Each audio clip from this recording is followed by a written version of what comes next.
Hey, hi, welcome guys. Welcome back to our channel, which is Fiveron. Today, I'm going to discuss you about the how to deploy your model into the one of the production server, which is known as the Heroku. It's a very famous production server you can use because it's a free. So I'm showing here, so anyone can try there. Okay, so let's come without getting delay.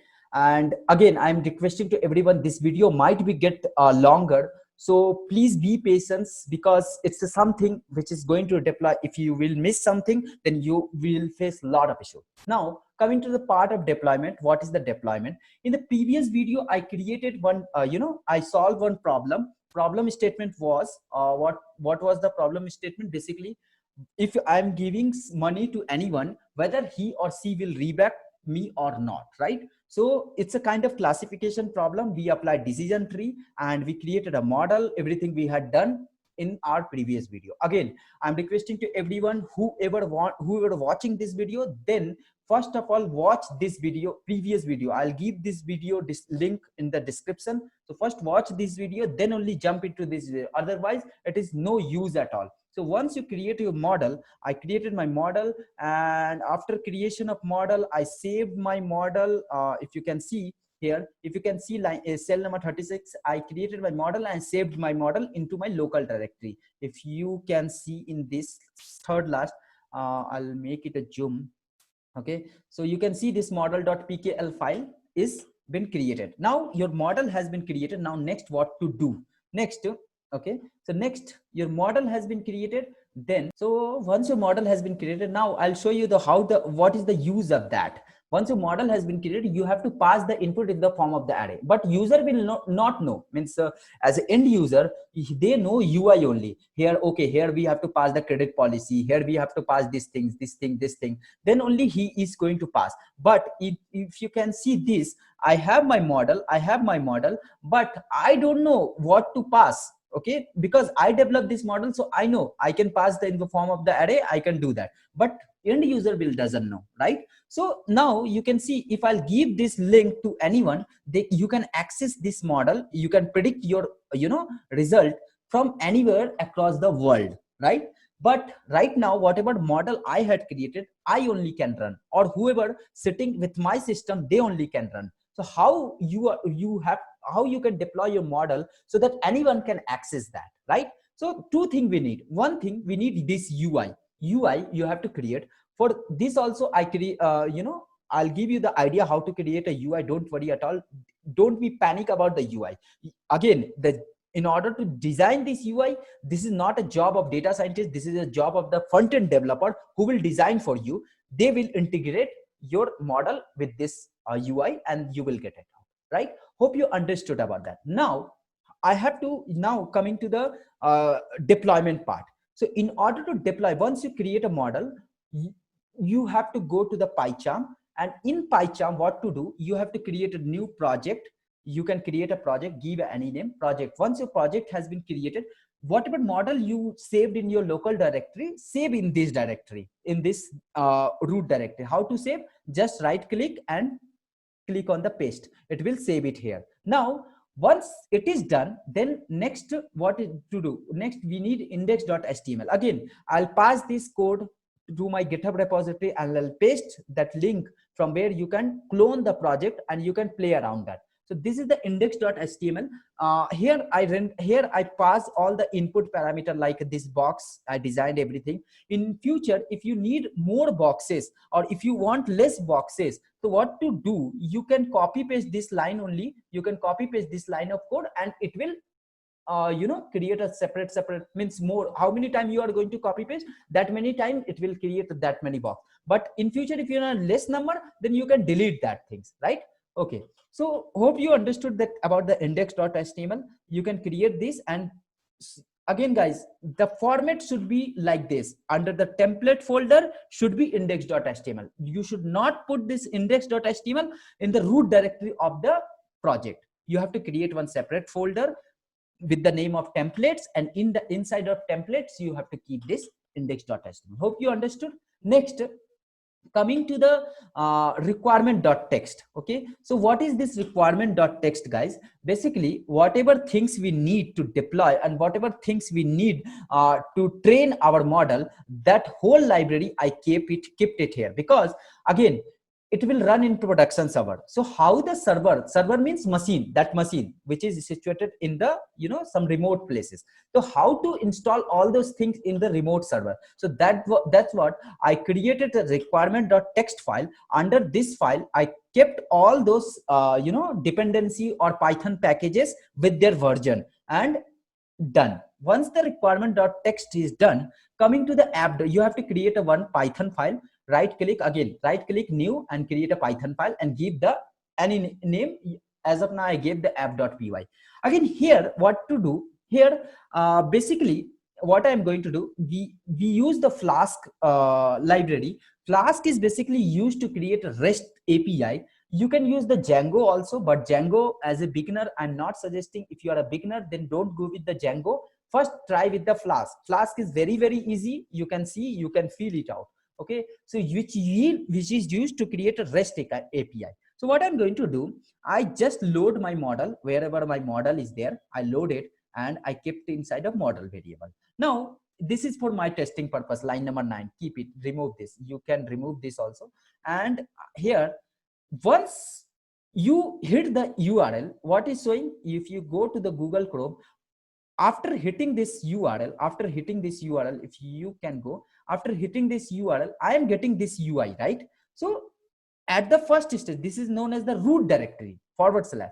Once I am hitting the URL, I am going to the index.html. This index.html will be look like this. Hope you understood up to this, no doubt. Now next, what I'm going to say, I'm asking with the user, hey user, pass your input parameter so that I can predict. So it is taking input from that index.html and it is storing inside of list. And that list, I'm going to convert that list in the form of array. Okay, and that array I'm going to pass inside of my model, and model is going to predict that. And after prediction, again I'm going to render my index.html, and that index.html is passing the output, whatever output he got, that output inside of here.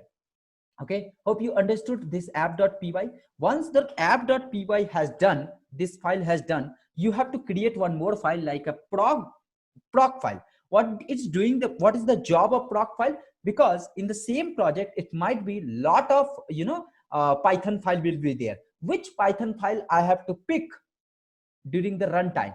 So that file location I have to give here. App is always static, and this name should be this name. Means whatever name you had given this to this variable, that name should be keep it here. Hope you understood about the proc file. Once it is done, next task is coming to deployment part. Up to this, no doubt.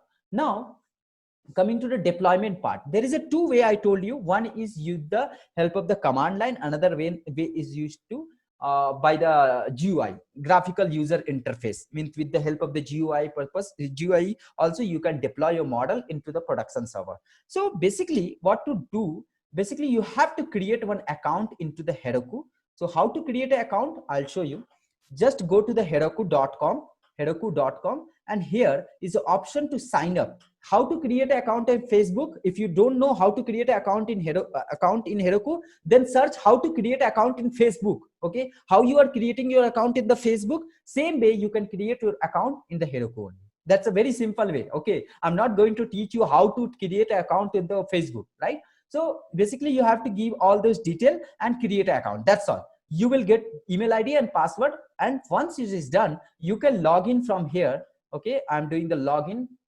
Once it is get login, you will reach into the home page. Okay, it will navigate to the home page. Okay, it navigate to the home page, and inside right now you can see there is a 4 project. Okay, so but in your case you will not get anything. Okay, so once it is done, up to this is done. Now coming to your terminal. Okay, so in terminal I'll make it zoom so you can see. Okay, so coming to the terminal, what you can do, instead of terminal you have to run the specific some commands. Means some certain set of command. What to do? First get init. So you have to go, first you have to go in your directory where is your project. Okay, my project in this directory, so I reached it. Get in it. So again, whoever using the window, they can also use the same command. No worries at all. It's nothing different. I'm showing these things in the Ubuntu. You can use the same setup command in the window also. In window also it will work, and in Mac also the same command will work. Mac and Linux both are same. For window, I'll show you how to run this command. You have to basically install Heroku command line interface. Okay, so I'll show you how to create that one. Okay, how to install those things also. So once git init is done, what to do? Git add dot in the sense of all file we are going to add in that local repository. Once this thing is done, then you have to commit. Git commit -m. You can give any message. For now, I can give initial commit. The commitment has done. Now what to do? Commitment has done. Next, okay, clear that. Git commit is done. So basically, now you have to log in into the Heroku, right? So basic command is Heroku login. Okay, so let me clear this so you can see this. So here you can do Heroku login. So okay, so it will open one page in the web, in your web browser. So yes, it got open automatically. You have to click on the login, then it will automatically get logged in. You logged in, and you can see you have logged in with this mail ID, with my mail ID, right? Once you logged in, what to do? You have to create a project, right? So creation of the project, there is a command Heroku create. Okay, so basically you can do with the UI also, right? If you can go here, there is an option like a new. So what is doing? It is going to create a new app, right? So Heroku create, you can do with the command line Heroku create. If I'm doing the create Heroku create, so it is going to create an app. Okay, it created an app with the name of this, right? With the name of this sleepy down something, some name it is given randomly. And if you want to see whether it got created or not, just refresh this page. I'll show you. Yes, you can see 954243 and 95243. Just now it got created. Now once your app got created, application got created, what to do next? You have to push your code in this repository, right? You have to push your code in that repository. Before pushing the code, it's a humble request to everyone. Check whether you are in correct repository or not. So how to check whether you are in correct repository or not? Get remote -v. You can push it, check.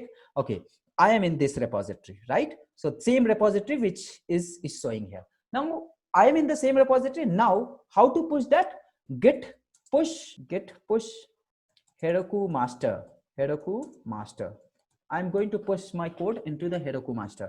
Once you are going to push, okay, sorry, my bad, spelling mistake. Git push Heroku master. So it will take some time, don't worry, because it will push the code and simultaneously it will install all those library in that application, in that server. So it will take time, hardly 1 or 2 minutes. Okay, so don't worry, it is depend on your internet speed and all those things, right?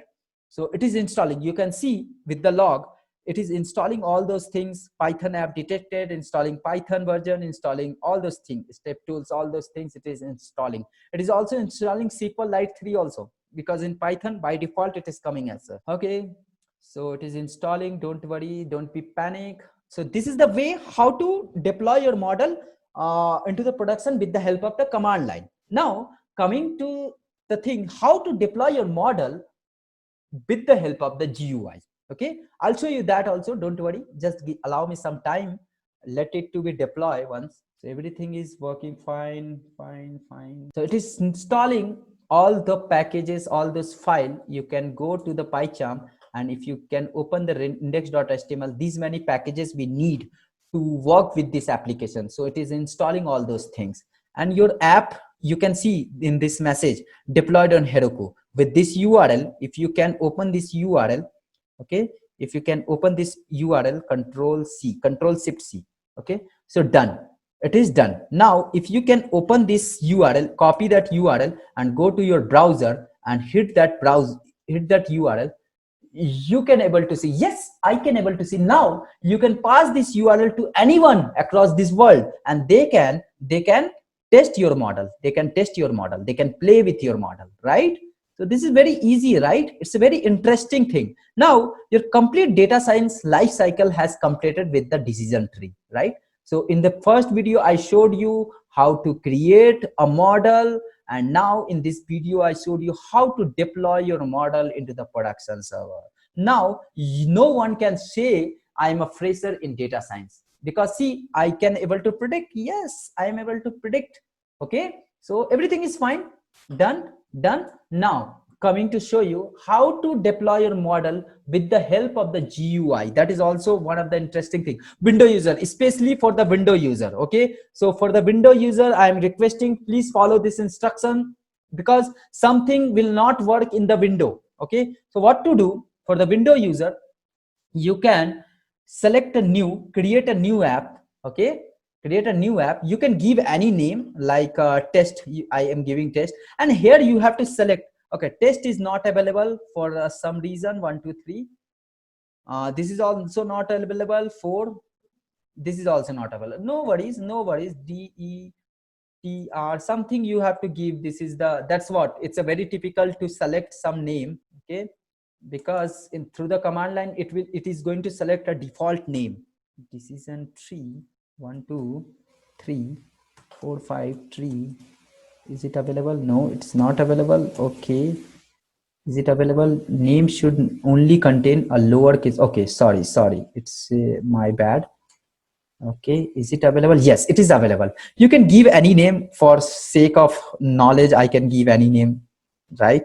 Okay, now you coming to the region, you can select any region. You can select Europe, United States, whichever near to your location, so that you can fetch, your user can fetch your application very randomly. It's a kind of, you know, how good you are in that. Then create an app. Once you click on the create app, okay, it is saying item could not be created. Why? Because in my case, how many application I deployed? 5 application. And in Heroku free account, you can deploy only 5 application at a time. More than 5, if you are going to deploy, it will not work. So I'll show you. Don't worry, I will delete some of the application for you, for showing purpose. I'll delete some of the application. Okay, so I can do that one. So I'm going to delete this application. I deleted this application. Now it become 4. Now again you can give any name. Okay, don't worry, everything is solution we have. Decision tree 1 2 3. Is it work? Yes, it is available. Now create an app. Now it is not giving any error, right? Because it's less than 5. Now there is an option GitHub. Okay, and Heroku command. Again, for window user, click on this and install Heroku command line interface, Heroku CLI. If you click on this, so you can download this. Okay, command line. Okay, so you have to install this Heroku command line. So you can just search for in the Google how to install the Heroku Git command line interface. If you face any challenges, then let me know.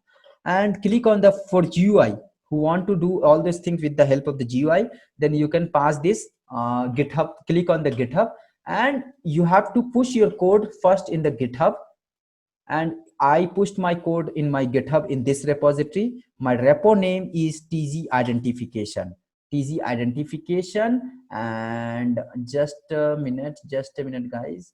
Just a minute. Let me close this also. And here you have to give your repo name. And inside your repo might be there is a many of branches will be there. Let me search this. Okay, let me search this. Yes, I got my this and connect this. It will connect. Now if you can go to my repository, I have 2 branch. One is master, another is decision tree. I have to select the decision tree, right? Because my code is inside of decision tree.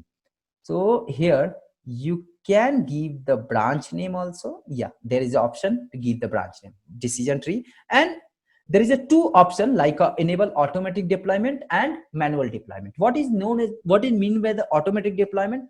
Automatic deployment in the sense of whenever anyone is pushing the code inside of GitHub, then automatically it will start running the code. Hope you understood, right? Automatically it will start running. For as of now, I'm deploying this, deploy the branch, it will deploy manually, and again it will create our URL and it can, right? In this way, you can deploy your model with the help of the GUI way, means by the GUI way. Hope you understood this concept. Hope you also enjoy this video, and thanks for watching. And also I'm requesting to everyone, if you really like this video, then please do subscribe our channel so that you will never miss our update. So because every time we are coming with the new technology, with the new things, so that we never miss, never lag with the technology. Thanks for watching this. With this, I'm going to say bye. Thank you guys. Thank you.